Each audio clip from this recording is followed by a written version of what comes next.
Hey everyone, I'm Dan Barefoot checking in from Los Angeles. And I'm MJ coming to you from the always beautiful and very cold Bogota, Colombia. Welcome to WIN StreamIt. And Dan, as I just said, it's still a little bit chilly up here, as you know. And MJ, it's always chilly there. Yeah. So, meanwhile, LA's finally cooling off as fall sneaks in. MJ, WIN StreamIt has been on fire with some amazing sessions lately, but today's episode is extra special. We've got two top executives from Printing United Alliance joining us. That's right, folks, some major players with us today.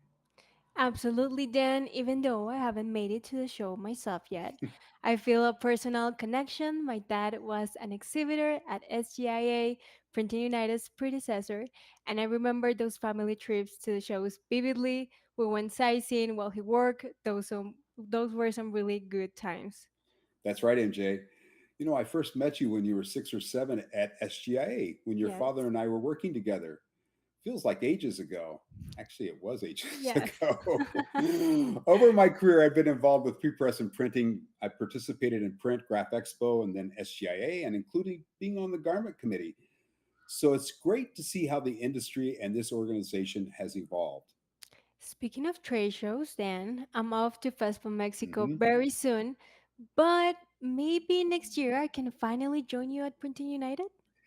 I think that could happen. Today, we're thrilled to welcome Chris Curran, Group President of Printing United Alliance Media and Events, and Mark Suburbs, Chief Innovation Officer. You know, Chris and Mark are true industry leaders. Just last week at the Expo preview for the media, I heard registrations for Printing United are already up an amazing 20% year over year. I have to say that again, 20% year over year. That's a huge milestone. It just doesn't happen. But before we dive in, let's check out a quick Printing United video.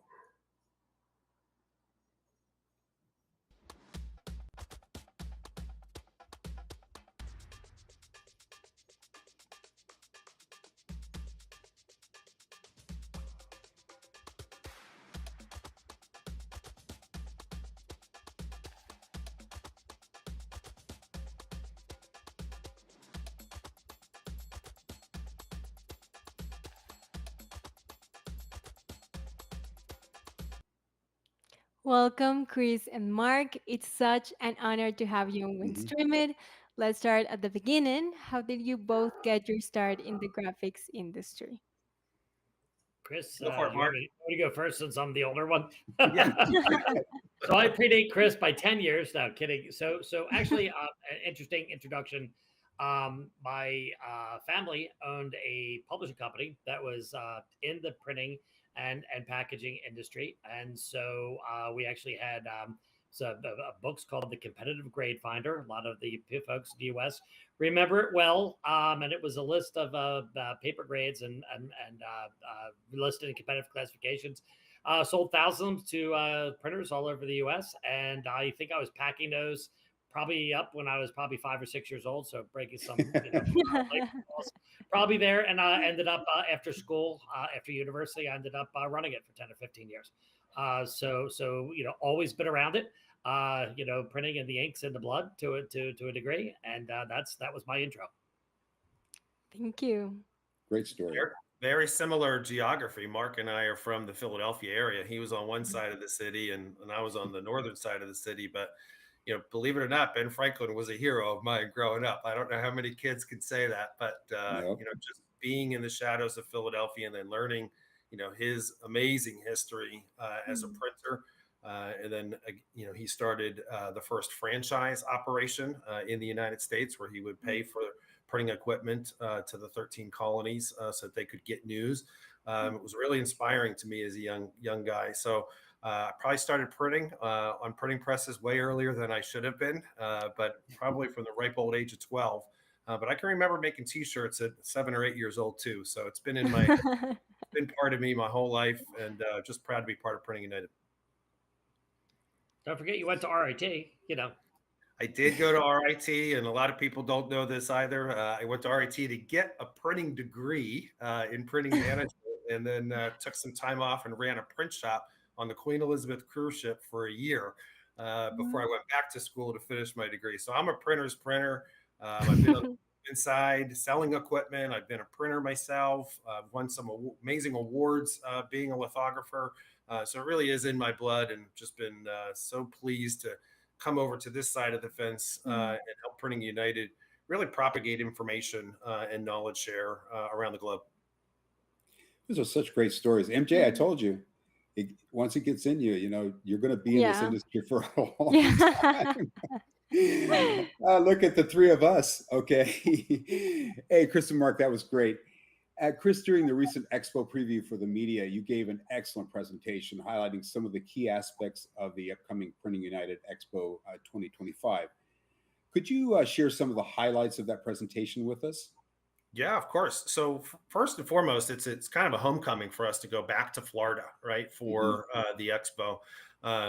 Mark will talk maybe a little bit later when we get into some of the growth that we've gone through, but there hasn't been a major show for the graphics community in Florida for quite a while. And we're taking up the second largest exhibition facility in the United States is Orlando. It's got well over 2 million square feet worth of exhibit space. We have 1 million square feet of that in one continuous hall. And right now it looks like we're packed out at about 820 exhibitors. So that's even more than the last time we spoke with the media.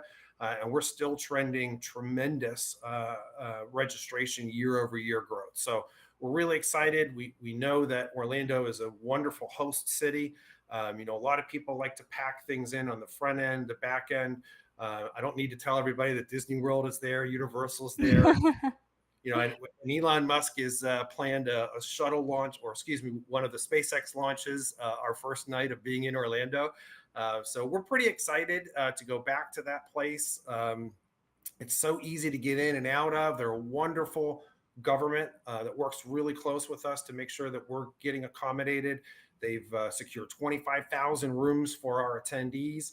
Wow. We're just super excited about the partnership that they've given us on our return. We haven't been there, I want to say, in almost 10 years. So it really is very exciting to get back to Orlando and see all the great innovations that they've done, not just around the facility, but also the transportation to get easily in and out of the city and host what we hope is going to be somewhere between 25 and 30,000 people attending the Expo. Wow. Fantastic. That's great. Thank you for that great overview, Chris. Then I think I really should be at Printing United. We'd love to have you. We'd love to have you. MJ, I couldn't agree more, but 2026 is coming, okay? Yes. By the way, where's 2026 going to be held? Yep. So 2026 and 2027, we're in back-to-back years with Las Vegas. Because of our size now, you've got to understand there's only 5 facilities in the United States that can host the audience and the scope of all the machinery that we're bringing in and out of the facility. So we're now booked out 10 years in advance. And you can find that on printingunited.com, all the different cities that we're going to. But we're now going to rotate between 3 cities primarily. So it'll be Las Vegas, Atlanta, and Orlando over the next decade. That's great. So Las Vegas it is, MJ. Okay. 2 years in a row, MJ. So make sure you get your discount on booking 2 years.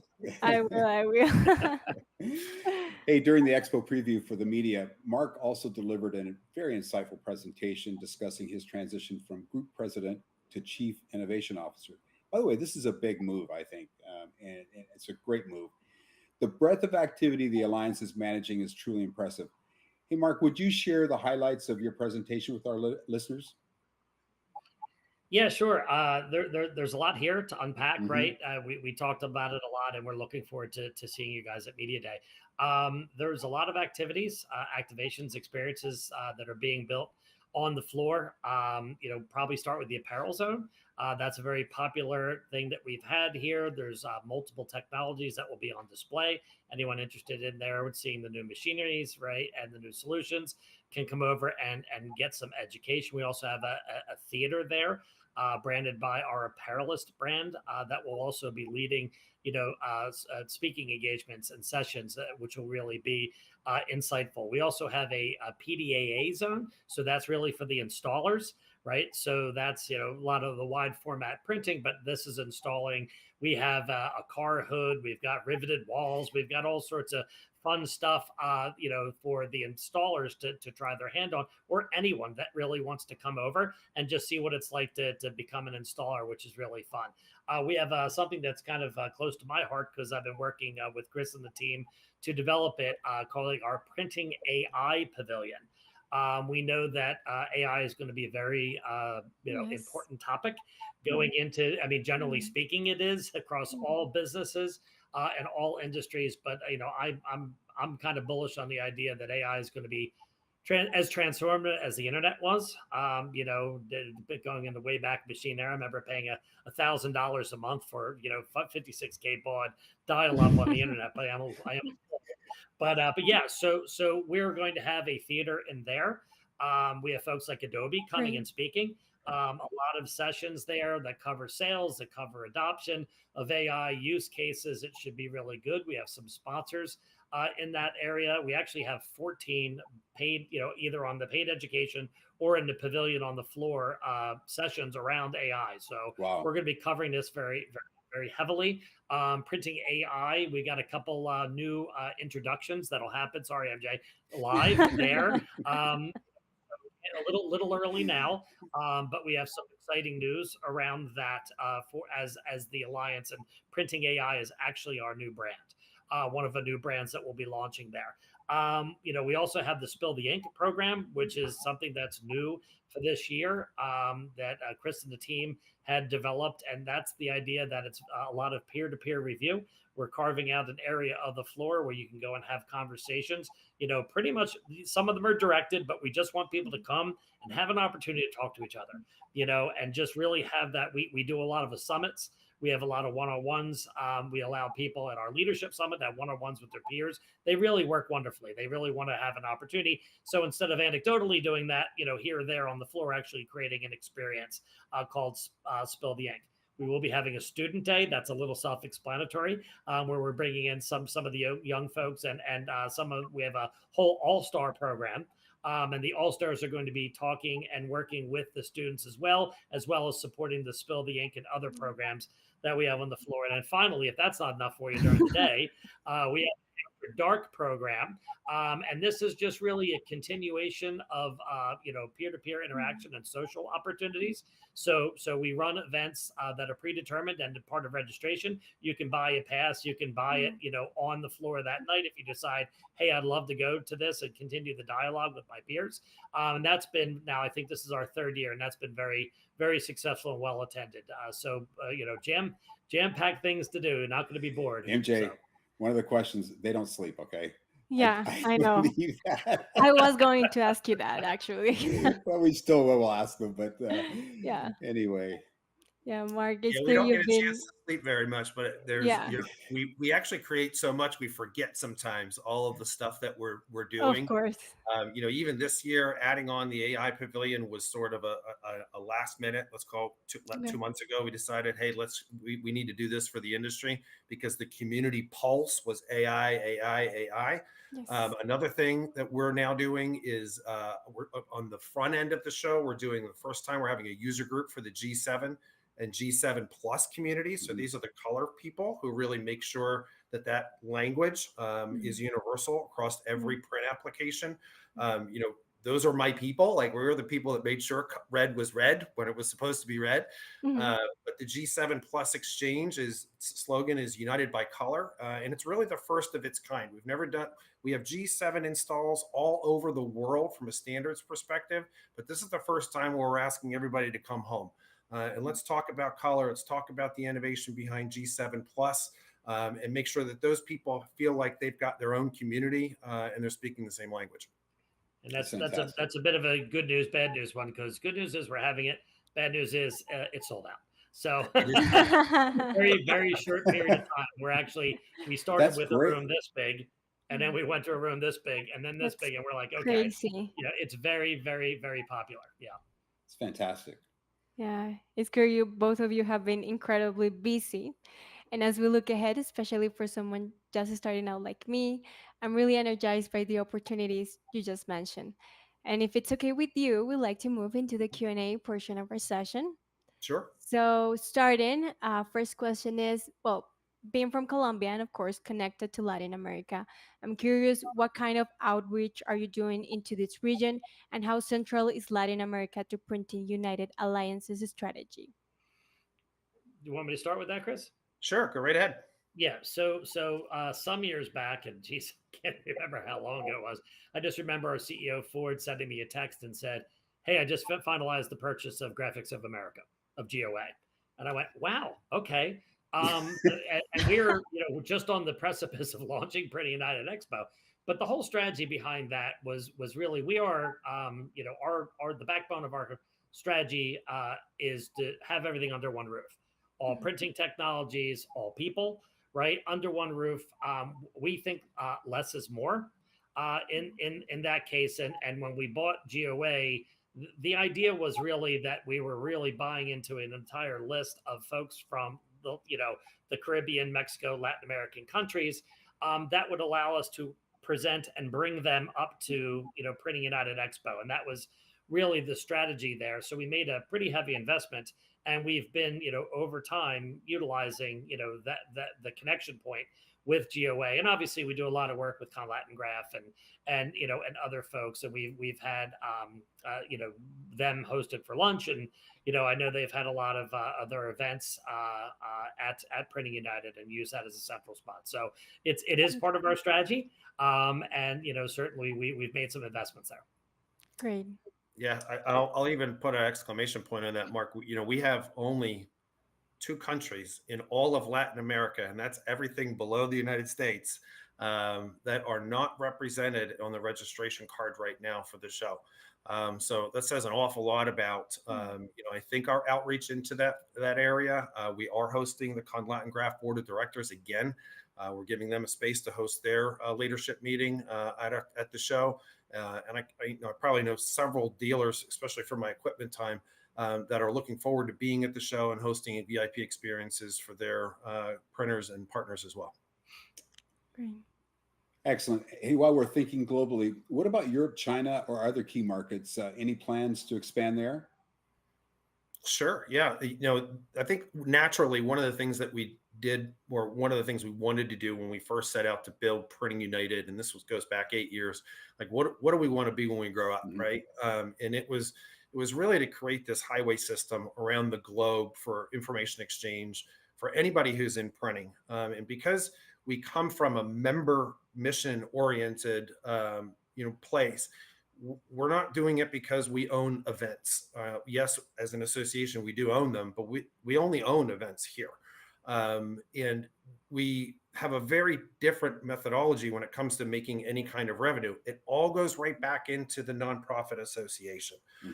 So when we set this mission out, it was, how can we do this to get information from Asia that might be the best information to Latin America, and then from Latin America to the United States, and create this global network of information exchange. And I'm really happy to say that the millions of dollars that we've invested to do that on the IT side are finally paying off. We see hundreds of people engaging with our iLearning program on printing.org. We've got dozens of classes and coursework there that is free to members. And we even have some coursework as a non-member that you can take. But we've got people engaging throughout Asia, throughout Europe, throughout Latin America, throughout the Middle East, to the point now where we've decided to invest in rolling it out in 6 new languages. So Wow. we're really excited about the international draw of, maybe I do think we hit a void of just information that's available to people who are like-minded and want to be part of a community. Yeah, and Chris, I would add to that, and just to answer the question is we're really looking, as Chris said, create highways, but the highways lead to partners in a lot of cases, Mm. right? So we have, geez, I don't know what's Amanda up to, Chris. 30, 35 media partners throughout the globe Easily. that are working with us, and you'll see at our media day, which is a day specifically put together, for all of our partners. We welcome with open arms into the association side and into the expo all of our association partners. So whether they're in the States or whether they're overseas, I believe FESPA, Chris, right, has a booth, Yeah. right? Foundation. Yeah, so they're, FESPA is a part of our event. This is, like Wow. Chris said, we are by the people for the people. We're for the industry, and whatever makes the Mm. industry stronger, we're for, Of right? course. And everyone plays a part in that. So we're happy to just be able to, as the association here in the States, provide the platform, but we want everyone to be able to actively participate on the platform as well. So that's really, when we say, are we global, not event wise, no, but across a multitude of our educational areas and with partnerships, yes, for sure. Well, that's Okay. big news about FESPA having a booth. Yeah. Find that really interesting.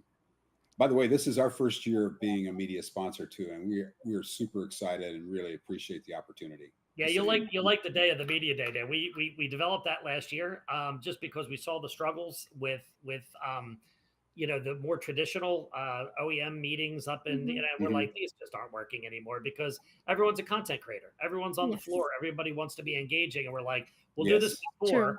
We'll give the education and we'll have some drinks and we'll have some food and we'll make it a really fun educational day. And we actually are doing one-on-one meetings with the media and some of our top Great. sponsors and exhibitors. So you get firsthand from them the type of information they want the media companies to take away. So it worked great last year and we're going to sharpen it up even this year. I'm really looking forward to it. I'm gonna humanize this a little bit. So I used to run public relations for Heidelberg. I worked in Heidelberg, Germany, then I moved back to North America, and I can tell you that when you thought about running a press conference, the amount of eye rolls you would get of how much time you had Mm. to spend in all these press conferences talking about speeds and feeds versus really getting to the nooks and crannies of what's important. I could have done that in 10 minutes with almost any journalist around the world, but we had Mhm. to go through this dance and song and stage event that we just have decided it's time to move past that. Let's really get Yeah. people together and chatting about what's exciting. I think it's a fantastic idea. Yeah. It's fantastic. Yeah, Yeah. we're That's actually a finalist, and maybe not important to you guys, but a trade show executive gave that idea. I forget what the actual uh, Slam Dunk Award. the Slam Dunk Award. So it's new ideas for what?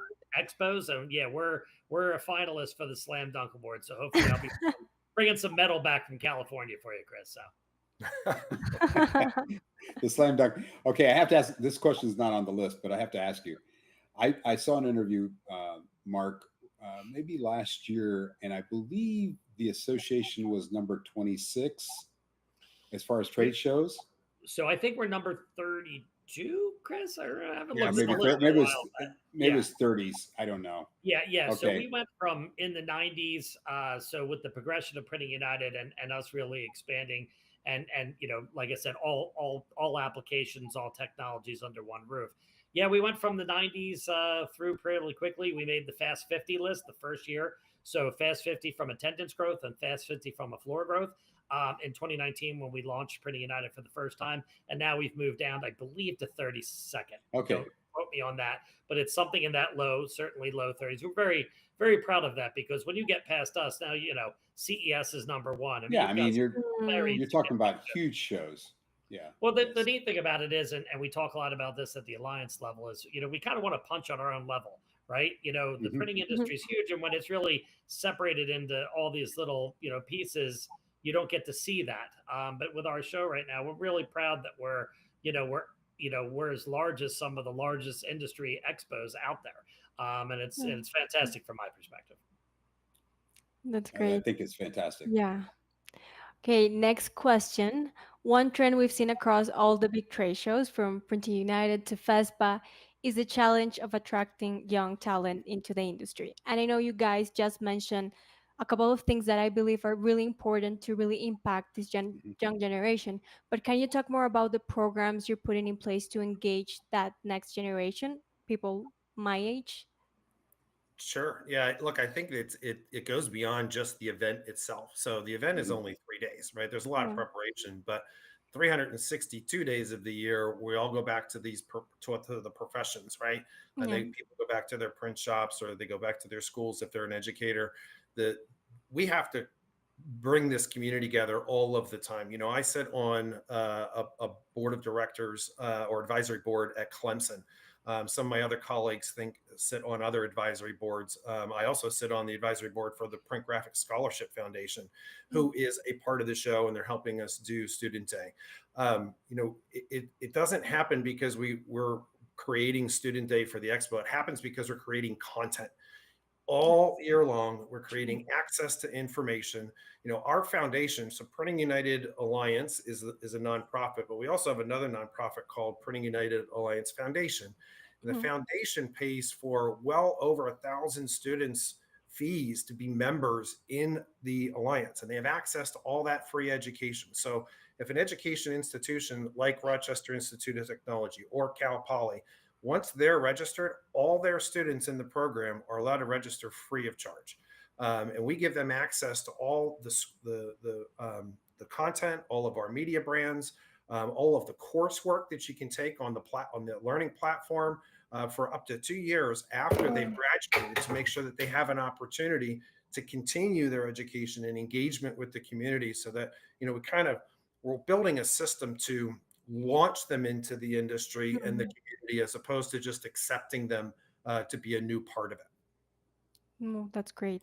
Great. Absolutely great. I also read about your ambassador program recently, and it sounds really exciting. How does it work, and how can someone become involved in that? Another great sold out opportunity. So Oh, that's great. yeah, I would say if you want to be a part of it, keep an eye on printingunited.com for Okay. 2026. But Okay. for 2025, we're doing a pilot program. We had overwhelming applications to be a part of it, and we have selected, I believe it's 14 or 15 all stars into this ambassador program. And you're going to see the all stars all over the expo. They're already all over social media.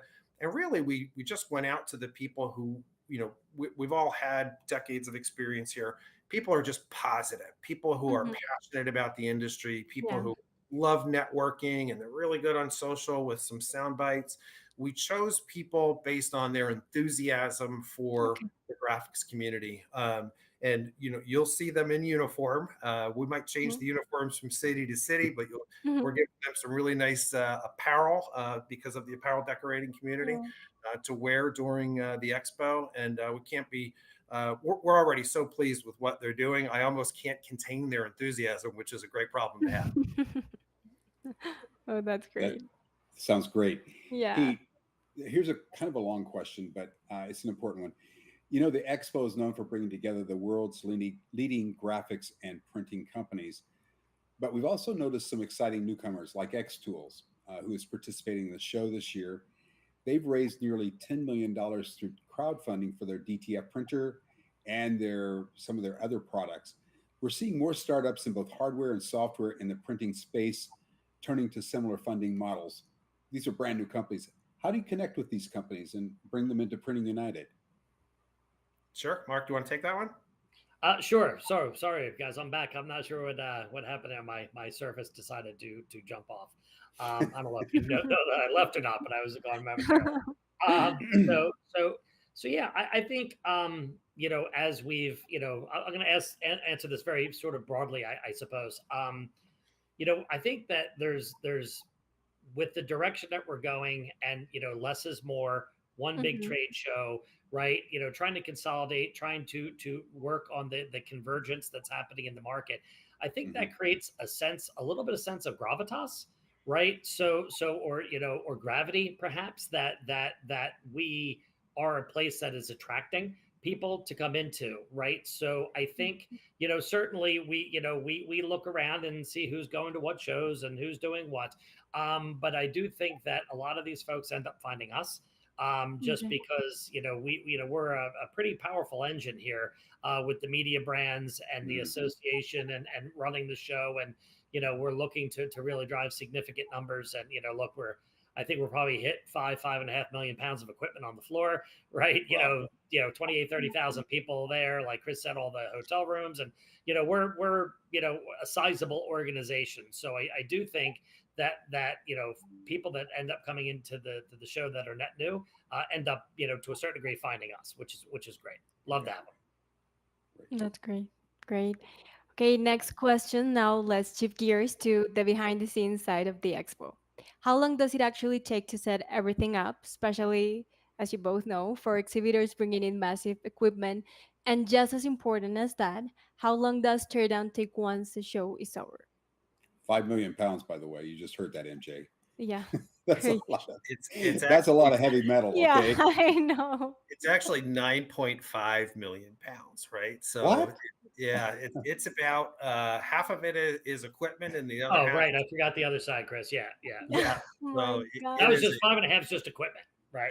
5.5 is just the equipment side. So it's extraordinary the amount of logistics that Mm, go into the show. And while we have a 3-7-3 approach, so it's excuse me, sorry, 7 days to move in, three mhm. days of the show, and believe it or not, 3 days to move out. So it's 7-3-3.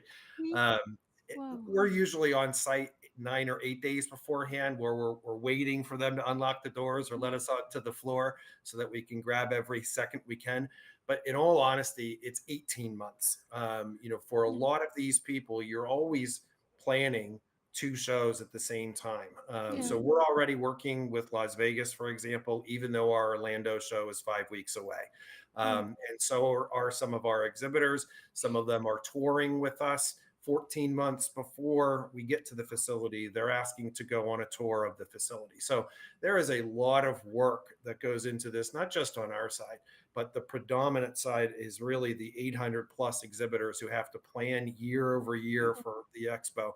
And we've already booked space for 2026. So Wow. we only wow. send the links to the exhibitors, but we've already booked over 200 companies for next year's show, and they're aligning themselves on the show floor. So this is a continual process, but the show itself really takes place in 13 days. 13 days. Okay. And if you're going to be there for the 7 days before, and wear a hard hat, because it is boxes swinging around, and you would swear the night before they're never going to get this done, For and they always sure. Yeah. do. Somehow they make So it. Yeah, that's true. And while we're at it, what's a typical day like for you during the show? Do you even manage to get any sleep? I believe we'll know the answer to that, but could you respond again? Mark, go ahead. Maybe we lost Mark again. I think we did. He's Yeah, frozen there. he's I'll, I'll, frozen. I'll answer for him. I've done trade shows in the printing industry, no different today in this role than I've done them since I started out in the late 90s. You only have so connection much problem. time, and it's of the essence when you're at these shows. So, it's first thing in the morning and it's the last thing at night, and you're trying to network in the evening, whether those are at restaurants or Oh, in yeah. bars or whatnot. Yeah. You have to maximize every minute you can to try to get the most out of this experience. And that's at the show. I think there's some non-sleeping days leading up to the show too, Yeah, because preparation of is course. key to making the show the successful event that you want it to be, whether you are there as an exhibitor selling equipment, whether you're there on a mission because you're a printer or a converter. You really have to do your homework in advance to get what you want out of it. So you'll get Mm, out of every show what you put into it. Personally, I'm like at 110% every time, and you'll see no different from me this year on the floor. that's great. That's great. I think we may have lost Mark, but Okay. really appreciate you sharing this, Chris. And now let's lighten things up a bit. I'm handing it over to MJ, who's going Okay. to introduce a brand new feature, Win Pong. By the way, this is the first time we are doing this, so if it's a success, it's all my doing. If not, well, MJ. I'm used to that.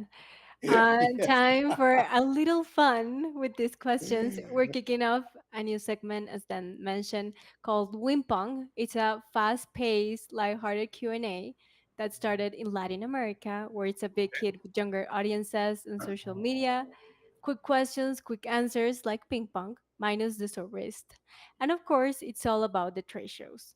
So, I think Mark just rejoined us. So go ahead, yeah, AJ. okay. Technical difficulties, guys. Just Sorry. in time, by the way, for Pong. Yeah, I Okay. love just in Pong. I time. love the whole idea.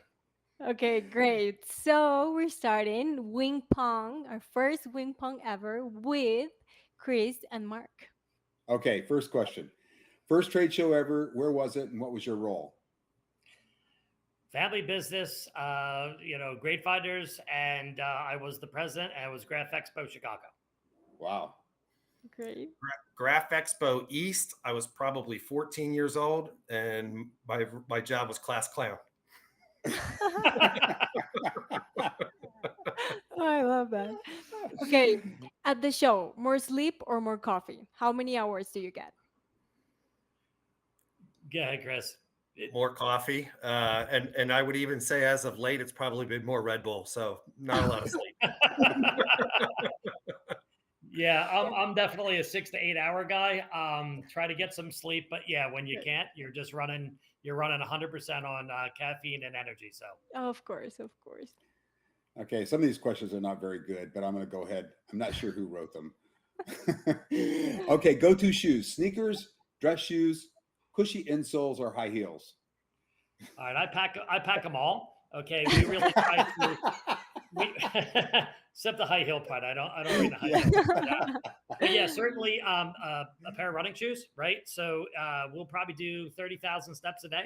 And so really? when we, Chris and Dave and I have made a point of it to go around and visit during setup with a lot of the exhibitors, as many as we can, hundreds. Wow. And that's a shorts branded t-shirt and running shoes exercise, and then get a little bit more formal as the days go on. Of course, of course. Yeah, I've seen pumps to cowboy boots, but I guess my theme is be comfortable. So you be you. That's great. Absolutely. Expo mornings, what time's your alarm? Oh. The 5 alarms start at about 4:30, just to make sure that I answer one of them, and then take a nice long cold shower before I try to hit the floor before most people show up. I love being on the show floor when the carpets have been cleaned, the lights are coming on, and we're all getting ready to welcome the next 10 to 15,000 people when the gates open. Yeah, and a lot of times we'll have meetings with our exhibitors, with our media clients, and so those breakfasts can start at 6, and lead right up until the doors open at 9. So early, very, very early. Yes. Tough choice: carry a roll of media across the show floor, break in brand new shoes, or walk barefoot on hot coals with a smile. That's right. I gotta take the hot coals. Actually, we've all made that.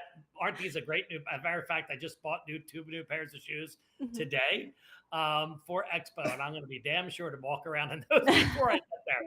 But yeah, we've all made that mistake and come back with the blisters. But I have always have the Band-Aids and the Advil and my little bag of tricks that we all bring along with us. So. Yeah. Hot coals and a smile, all and sometimes have nothing to do with your shoes. Yeah, absolutely. Okay, after the floor, aspirin or ibuprofen? Tylenol. So you're a Tylenol guy. I'm 100% an Advil guy. So ibuprofen for me. Okay. Okay, Printing United had a soundtrack: heavy metal, pop, country, or rap. 5.5 million pounds of heavy metal. I'm going heavy metal. That's a great answer. Yeah. I'm going theme song to Rocky, "Gonna Fly Now" by Bill Conti. That's a good song too. Yeah, Great song. Great song. I like it. Yeah. By day 3, sore feet or sore back or both? Oh, 100%. Back, feet, liver, everything. Everything you can think of. Definitely feet. Feet? Okay. I probably fit in with Mark. So last year, I step count champ. last year, but going between the two floors, 30,000 is a lot. I did 20,000 last year, and I thought that was a lot. Okay, so is 30,000 your max? And which shoes do you normally wear? Yeah, like I said, on the floor beforehand, we're just running around like crazy. There's casual dress shoes, but yeah, make sure they're comfy. Like Chris said, or a very, very good pair of socks, whatever you need to do. Because yeah, I think we're usually, I mean, if 28 to 32, I think is about my number. Wow. Yeah, 30,000 in sneakers, but last year I did 20,000 in cowboy boots, and I remember it. Oof. Oh my God. Oh, that's tough. Yeah. Okay, we have one last question we didn't ask before. How much would you have to be paid to wear your flamingo mascot uniform across the expo floor? Hey, I'm just kidding. Okay. Oh no, I do it. I tried to get Chris to make into the mascot uniform for me for free. Really? What was that, Chris? I even forget what it was. Yeah, it was two weeks ago. Mark's us like, can I Really? please wear that and run around? Oh, So it was the parrot, right? So Hey, listen. the theme Okay, of the yeah. apparel zone is print island. No, print. we did an interview with Print Island. Yes. No. But what was it? What's the theme of the apparel zone? Oh Print gosh, Mark, paradise. I'm drawing a blank. It's print paradise, and Yep. and they had this. They're gonna have palm trees and a little bit of a pirate theme, and I wanted to be a parrot. I'm like, Chris, please buy this for me. I'm not built for the flamingo. I'm not tall and skinny. So I'm more short and stubby. So I thought the parrot was more my speed. But Chris said, Chris shot me down. Very You shut it intuitive, though, down? Dan. Very intuitive, because if you look carefully on day one and day two, you might be able to get your picture with a flamingo on the floor. Oh. Okay. Well, that's MJ, I'm going to try to great. do a quick take from the floor Please. with the parrot. Please Okay, do. or the Do it flamingo. in my honor, please. So hopefully there's a parrot in the future, but we'll see if Chris lets me. But that's the job of the chief innovation officer. I'm also the chief parrot mascot in charge. So yeah. Oh, that's great. That's Well, you have great. to reserve an interview with us wearing the outfit. Okay. Yes, please. 100%. That would be so much fun. Yeah. Anyway, This has been such an enjoyable session. Thank you so much, Chris and Mark, for joining us today on WIN StreamIt. We had a lot of fun. I'm confident Printing United Expo mhm. 2025 will be an outstanding event. Absolutely, MJ. Thank you again, Chris and Mark. We're so excited about the expo and look forward to sharing all the valuable content when we come back. Then I feel like every time we do these sessions, I learn so much. You're absolutely right, MJ. Hey, if our viewers want to learn more about Printing United Alliance or to sign up for the show, just head over to www.printingunited.com. And the exciting part is we've got many more WIN StreamIt sessions like this coming up, MJ. If a company wants to be featured, what's the best way to get involved? It's really simple then. Just send us an email at dan@worldimagenews.com or contact us directly through our website. Thanks, MJ. And a big thank you to everyone tuning in today. Special thanks to Chris and Mark for sharing their time and insights, and to Amanda Kliegel for Yes. helping us put this session together. Before we wrap up, don't forget to subscribe to WIN Quick News, our weekly newsletter. It's the best way to stay on top of what's happening in the digital graphics world. We always have great info and videos from around the world, including ISA, DTF, Expo, GPX, FESPA in Berlin, and soon Printing United 2025 Orlando. And then let's not forget, we also covered two fantastic shows here in Bogota this June, We did. Createx and Andy Grafica. That's right, MJ. And speaking of shows, you've got something really exciting coming up. Where will you be in a few weeks? I am so excited that World Imaging News Latino has been named one of the few media sponsors for FESPA Mexico. So I'll be Mhm. representing us in Mexico City at the show, and we've got plenty of surprises planned for our readers and listeners, so you have to stay tuned. Fantastic, MJ. And I'm equally excited and honored.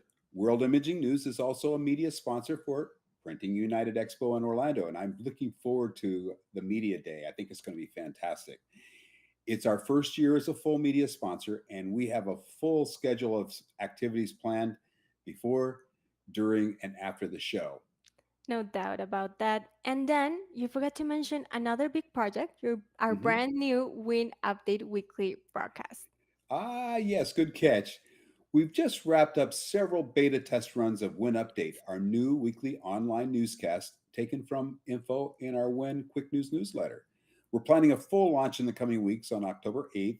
By the way, we'll be doing these broadcasts in both English and Spanish. In the meantime, please visit us at www.worldimagingnews.com. And at www.worldimagingnewslatino.com. That's WIN StreamIt, folks. I'm Dan Barefoot. Until next time, be healthy and keep on smiling. And I'm MJ. Manténganse saludables y sigan sonriendo.